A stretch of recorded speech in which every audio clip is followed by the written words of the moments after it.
श्री राधे। आइए 10वें अध्याय, पंचम स्कंध के 10वें अध्याय में प्रवेश करते हैं। डाकुओं के सरदार ने बलि देने का प्रयास किया तो भगवती भद्रकाली ने स्वयं उनकी रक्षा की।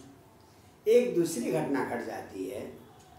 शौवीर देश का राजा था रहुगण, और वो आत्मज्ञान के लिए भगवान कपिल मुनि के आश्रम में आत्मज्ञान के लिए जा रहा था। और उस राजा को, क्योंकि पुराने जमाने में जहाँ रथ न चल सकता हो वहाँ पर कहारों से ढुआया, पालकी में राजा बैठा हुआ है और आगे 2 और पीछे 2, 4 व्यक्ति कहार जिसको कहते हैं, बिना वेतन के, जो भी मिल जाए राजा भाई, हाँ राजा की पालकी ढो। इस प्रकार से शिविका को में ढो के ले जा रहे थे। और भाई अब जो बहुत देर से ढो रहे हैं तो थक गए, अब नया आदमी चेंज करना है, तो ढूंढ रहे थे कि कोई नया आदमी मिल जाए। तो ये आराम से बैठे हुए थे जड़ भरत, हृष्ट पुष्ट थे ये, हाँ, उनको पकड़कर राजा की पालकी ढुआने के लिए, पालकी ढो, चुपचाप बेचारे पालकी ढोने लगे। राजा नहीं, जड़ भरत।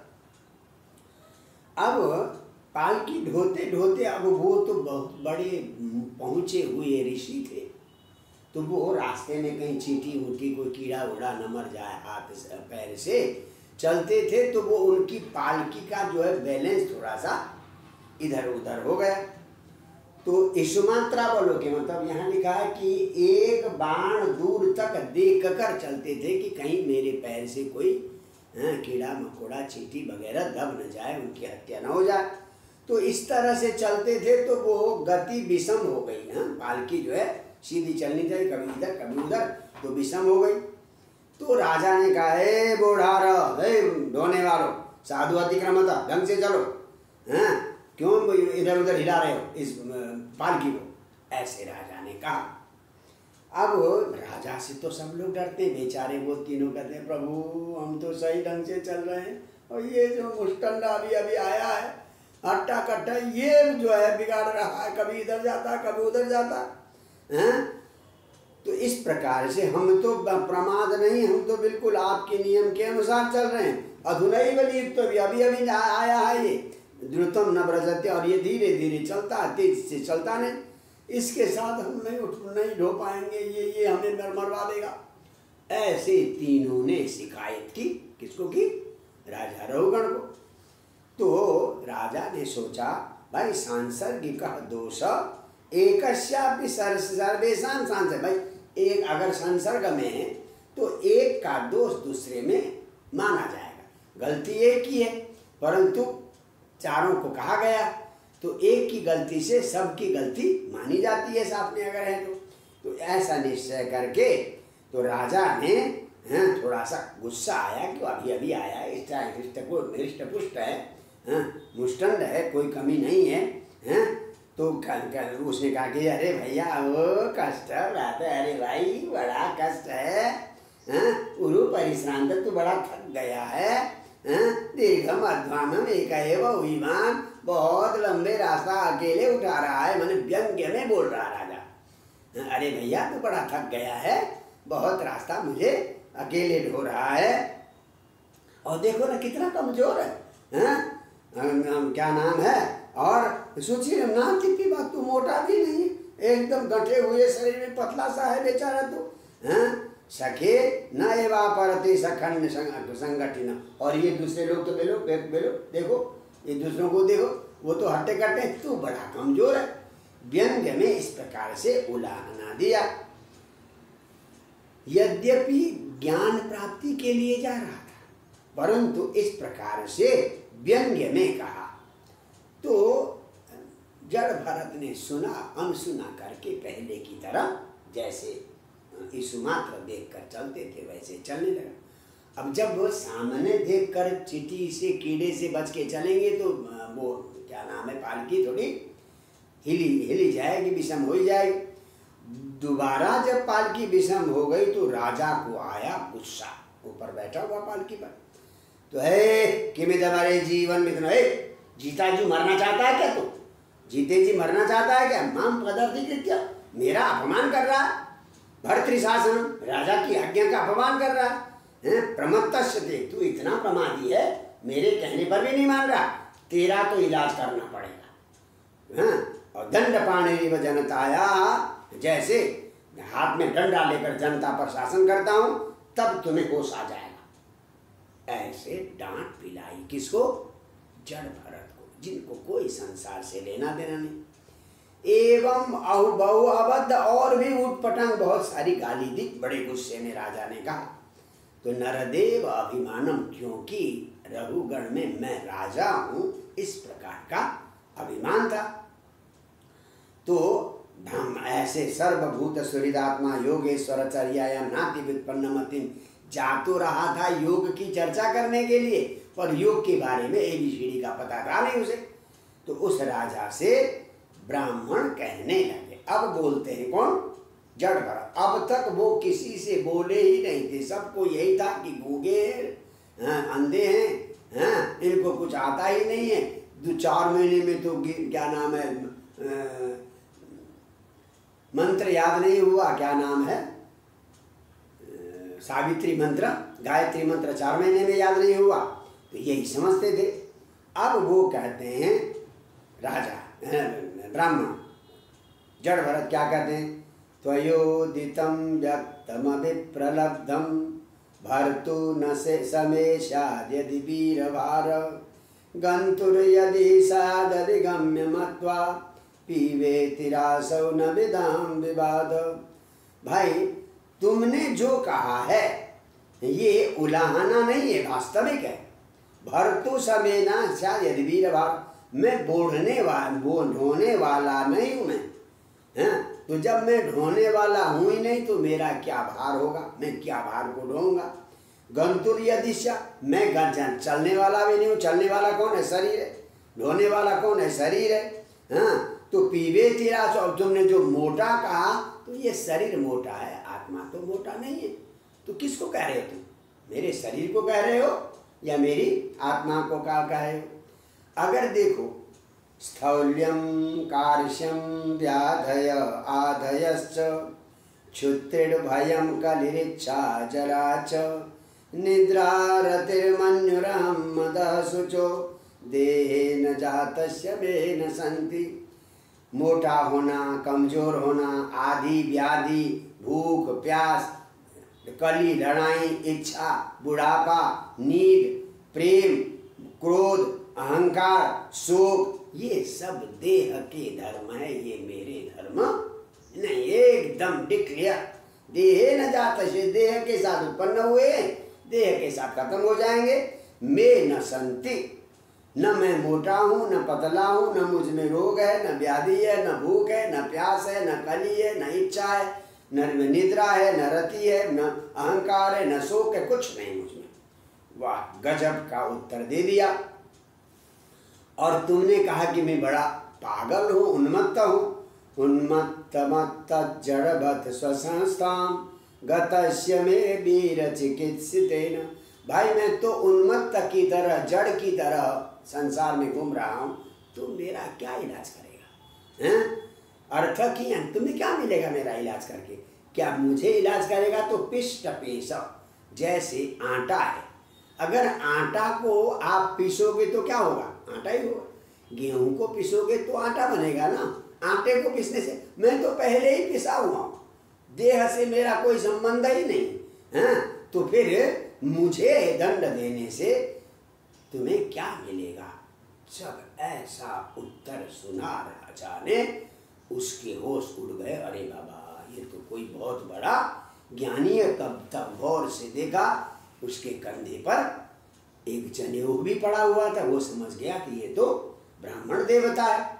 तो इतना कहकर जब शांत हो गए और पहले की तरह ही वो पालकी ढोने लगे। पालकी से राजा कूद पड़ा और सीधे दंडवत प्रणाम किया उस ब्राह्मण को जो पालकी ढो रहा था, और हाथ जोड़ते हुए रोते हुए कहता, कस्त्वं निगूढश्चरसि द्विजानां बिभर्सि सूत्रं कथमो वधूत कस्यासि पुत्रस्य यापि कस्मात् क्षेमाय नश्येदसि नोत शुक्ल। प्रभु आप कौन हैं?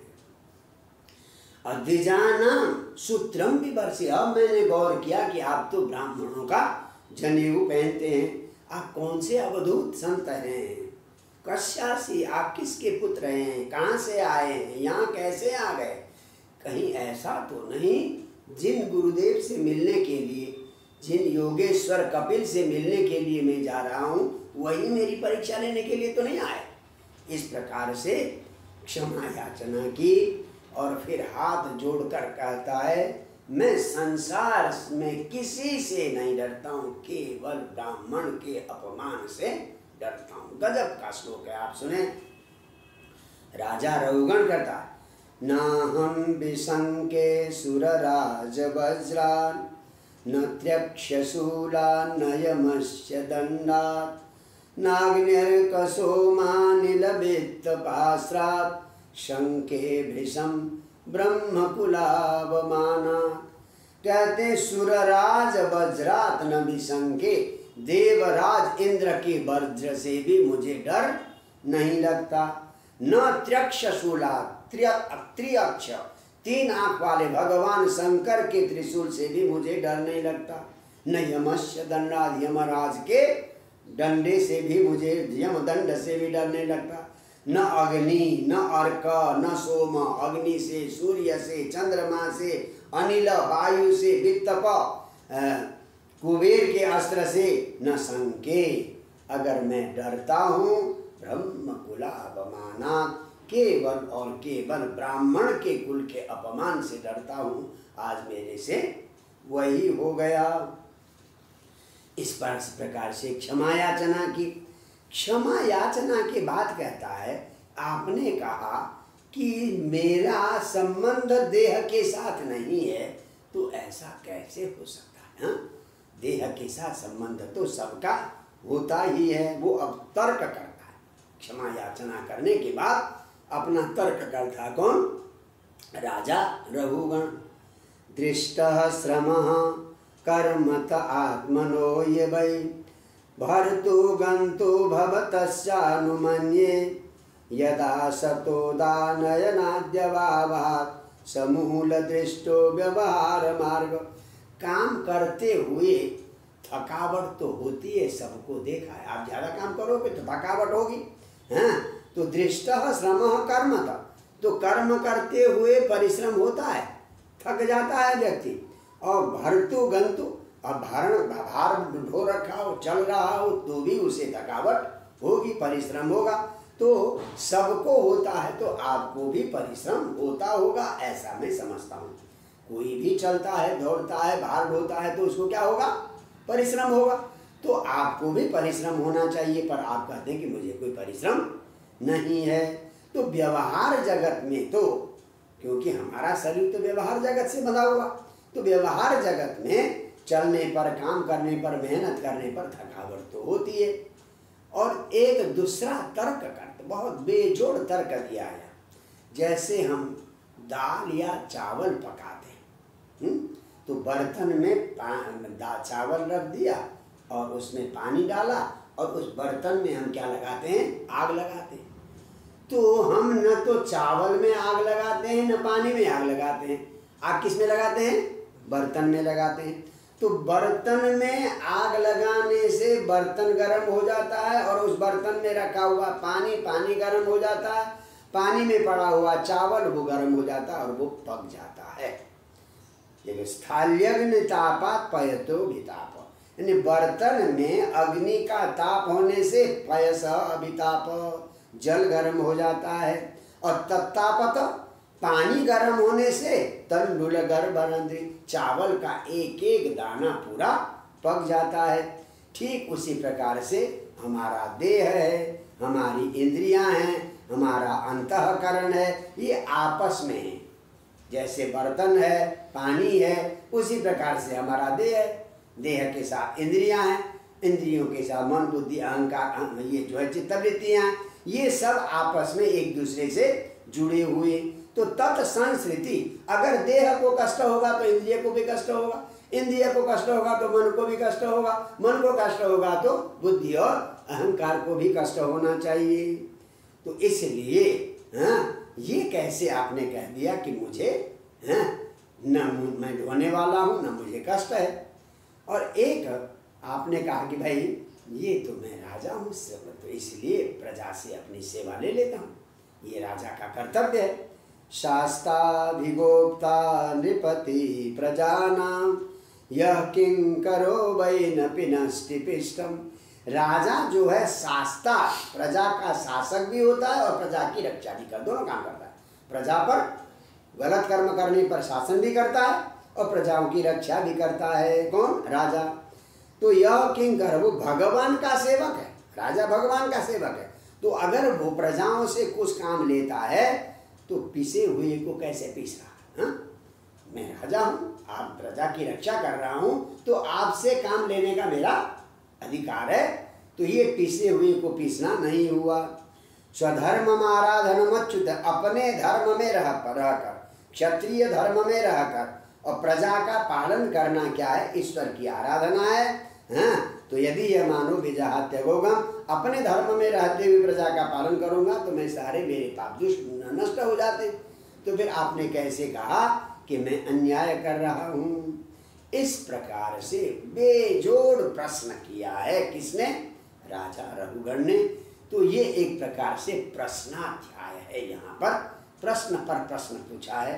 अब हम 11वें अध्याय में इस प्रश्न का जो प्रश्न राजा रघुगण ने जड़ भरत से किया है, उन प्रश्नों के उत्तर पर विचार करेंगे।